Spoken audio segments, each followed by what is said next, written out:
Hello, Denton. This is Jake Laughlin bringing you another episode of Discover Denton, a show brought to you by the Convention and Visitors Bureau, highlighting events around Denton. This week we have Kim Phillips of the Convention and Visitors Bureau, as well as Glenn Carlton, Executive Director of the North Texas Fair, talking about the fair that is here, well, right now. So without any more ado, here is Discover Denton. Welcome, everybody, to Discover Denton Radio. Thanks for being here today. I'm excited because today we have another guest on the show, Glenn Carlton. He is the Executive Director of the North Texas State Fair and Rodeo, which, if you know Denton calendar at all, you realize that this coming weekend is the opening weekend of the fair. And that is a big deal around here, something everybody looks forward to. In fact, welcome, Glenn. Thanks for having me. Glad to have you. And tell us, how long has this been a tradition in Denton? 85 years. We're 85 years strong. Last year we received a historical marker designation from the state of Texas, and for that history. 85 years. This has been a tradition in Denton. No wonder everybody looks to it. Yeah, that's looks right. forward to it on the calendar. Well, tell us a little bit about what goes on at the fair. What can people expect when they come to the fair? Well, hopefully we put together something for everybody. That's always our goal. Outside of the rodeos and the concerts, which are the main draw, we've got livestock shows, children's pageants, got a lot of shopping. Well,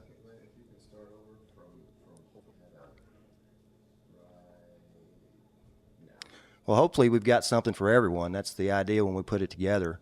Outside of the concerts and the rodeos, we have livestock shows, we have children's pageants, a lot of community contests, commercial exhibits, plenty of shopping, a lot of great fair food. We've got our Peterbilt's Kids Zone that has kids' pedal tractor pools, has a trackless train, a petting zoo, a rock wall. We've got our First United Fun Zone that has an exhibit that we brought in that we've been trying to get here for quite a few years. It's the Amazing Rainforest Experience. Oh, cool. And it'll have 20 different species of rainforest animals. I was going to ask how you brought a rainforest to good, hot, dry Denton right now. Well, it's under a couple of big tops we've got out here, and we'll have porticools out. We've got a semi-load of porticools out on the property. Even though our weather is supposed to break, it's supposed to be 88 for the high on Friday That's when we open. what I hear. So, you're living right. But that rainforest experience is not only we'll do 2 or 3 shows a day, but it's also a 24/7 walkthrough. So it's an exhibit as well as a show. Oh, cool. So you mentioned rodeo. Let's talk about the rodeo a little bit. Mm-hmm. This is PRCA, right? PRCA the first weekend. Okay. That's one thing that's kind of unique about our fairs and rodeo is we break our rodeo up into 4 different types of rodeo over the 9 days. First weekend is the PRCA. Then Monday night we go to our Invitational Ranch Rodeo. Tuesday and Wednesday is our 21 under rodeo, our youth rodeo. And then the last 3 days is our bull riding.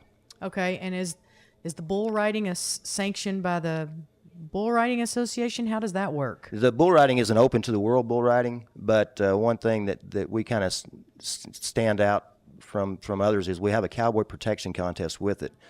And what that means is the bullfight teams. We invite 8 bullfight teams, and these guys are the elite bullfighters or cowboy protection guys from around the country. They are athletes like you wouldn't believe. And those guys are actually in a competition themselves on cowboy protection. Who can draw that bull away from that cowboy as he's trying to exit the arena safely? It's another show. It's not just a bull riding, but you're getting 2 shows in one. Cool. And now tell me about, for those listeners who may not be familiar with rodeo, what is PRCA? PRCA is the Professional Rodeo Cowboys Association. And our stop on the tour is the top 15 in the world qualify for the National Finals Rodeo every year in Las Vegas. And the points or the money earned here counts towards that qualification. So these cowboys go from rodeo to rodeo collecting points. Yep. And whoever the highest earners end up at the National Finals Rodeo. That's right. Yep, okay. That's right. And that's the gold at the end of the rainbow. That's $2 million in prize money paid out in Las Vegas in December. And we're a big draw on that circuit, right? Yes, we are. Yeah, I knew that. Now, you mentioned athleticism. Tell me a little bit about what it takes. I know that you're a cowboy also, and this is your past. Yep. So tell us a little bit about what goes into that athlete. What is he doing that makes him an athlete when he's in rodeo? Well, they train just like any other athlete does. If they stay in a hotel, they pick a hotel that's got a weight room. They run, as well as work with their horses. If they're a timed event cowboy, they've got to also work out their animal athletes as well. Mm-hmm. And so they work just as hard as any football player, baseball player, runner, or anybody else. And it's the true athletes are the ones that are the top 15 that make it to the national finals. Because they have to invest every bit of their physical energy Yes. in their sport. That's right. Yeah. And their sport is unique. If they don't win, they don't get paid, unlike a lot of other sports where even if you lose, you still get a check. These guys don't. They only get a check if they win. I hadn't thought about that, but I guess that's true. Yeah, and I suppose there's also a lot of muscle memory involved in it too. The way you hold on to a bull, or the way you hold on to your horse, or learn how to guide your horse even. Yeah, it's reaction. Bull riding is a good example. Those bulls move faster than the human mind can, so it's muscle reaction. It's from doing it time after time, you know. And you don't ride bulls with sheer strength. You ride bulls with body position. Yeah. And you got to get there before he does. Yeah, I can imagine. I was at an event not too long ago, and this is not a pretty picture, listeners, but bear with me. I got on one of those mechanical bulls at the absolute slowest rate that it can turn on. And I got on and lasted about 1 second and was already falling off. It's a lot harder than it looks. And the one thing about the mechanical, it didn't chase you. No, when it you were didn't done. chase me. It didn't even buck me. All it did was move, and off I went, you know. So the whole urban cowboy thing just wasn't happening for me. And most people that were in the line where I was were having the same experience. So it really lets you know that there is a definite skill involved.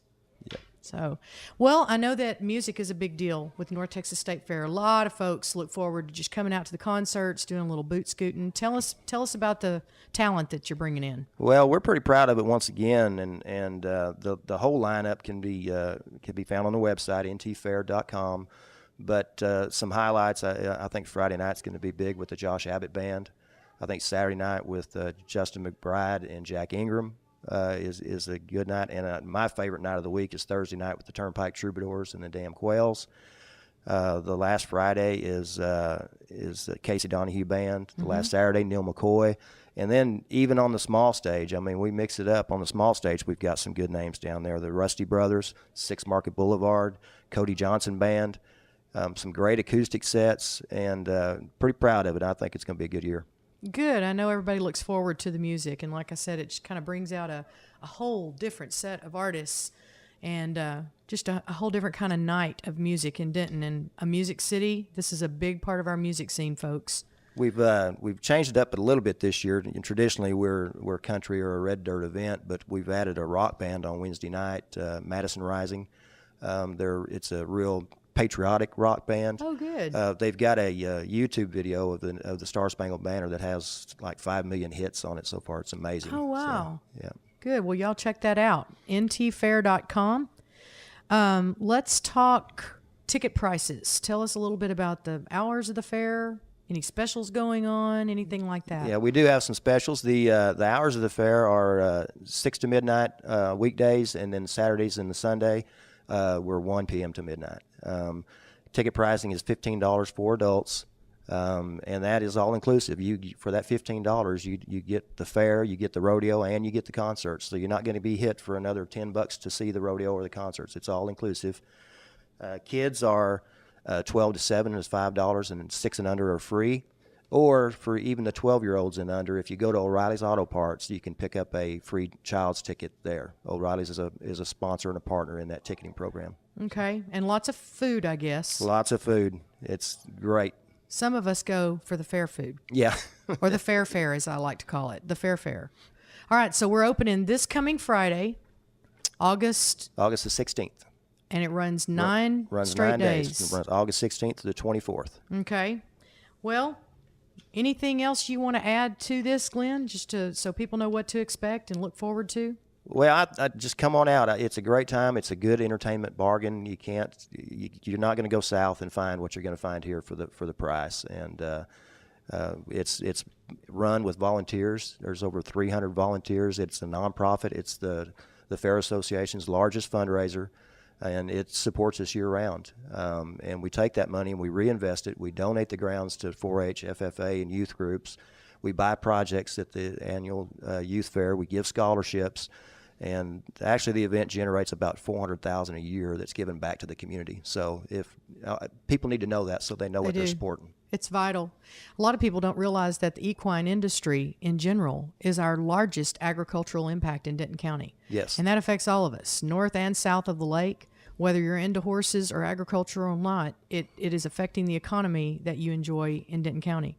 So there's nothing like really being able to understand what that means. And you see it firsthand, kind of in a complete picture between the North Texas State Fair and Rodeo and what all of this means to our youth, to our economy, and then the marriage of it to the North Texas horse country. Yeah, and as proud as I am of as our charitable work, I'm also proud of the economic impact that the event has on the community. It has a $4 million impact on the city of Denton directly, and a $7 million impact on the county directly. So not only are we a good charitable organization, but we are having an economic impact as well. And is that just for this 9-day event? That's for the 9-day event. That's amazing, which tells you that for the other 325 days of the year, we're looking at continued impact on the youth events and everything else, that kids and families coming in to compete and so forth. So that's exciting. Well, Glenn, thank you very much for being here today. Thanks for having me. We appreciate it. And folks out there, if